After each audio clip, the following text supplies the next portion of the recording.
My dear friends, today on this Sunday, we speak of the illusion of more, living for what lasts.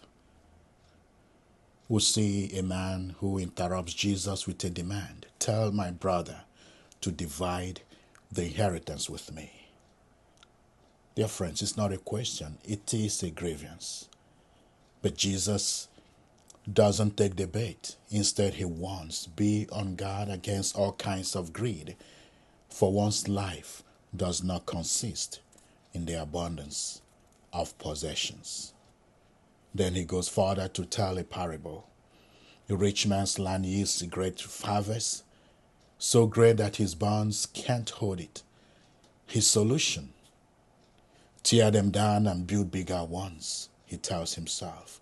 You have ample goods laid up for you for many years. Relax, eat, drink, be merry. But God calls him a fool. That very night, his life is demanded of him. What was it all for, dear friends? The trap of accumulation. This gospel isn't anti-wealth. It is anti-illusion. The illusion that more stuff means more security.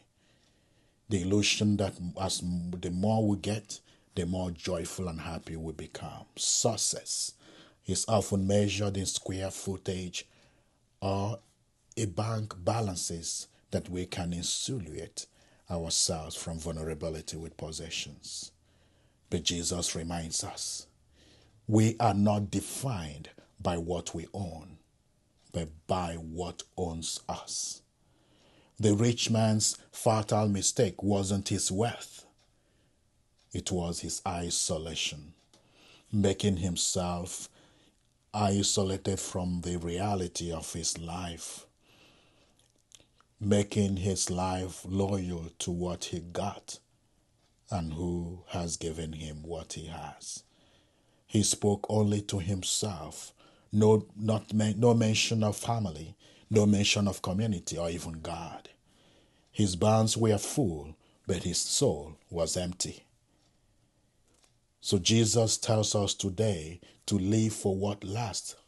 As St. Paul echoes this in the letter to the Colossians, seek what is above, not what is on earth. That doesn't mean ignoring our responsibilities. It means orienting our lives toward what endures: love, mercy, justice, and communion. We are stewards, not owners. Everything we got is a gift, and gifts are meant to be shared, cherished, and valued. So, dear friends, what are the messages for us this week? For the anxious planner, it is wise to prepare, but don't let preparation become obsession. Trust that God holds your future.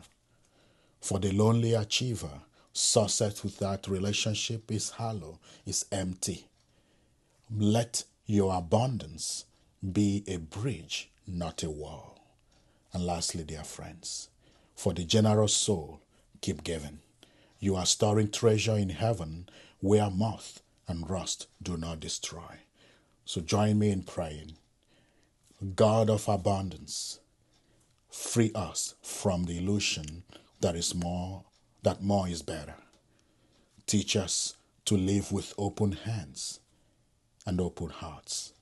May our barns be filled not with grain, but with grace. And may we seek what is above, where Christ is seated, calling us to love. Amen. And may God bless you and have a beautiful Sunday.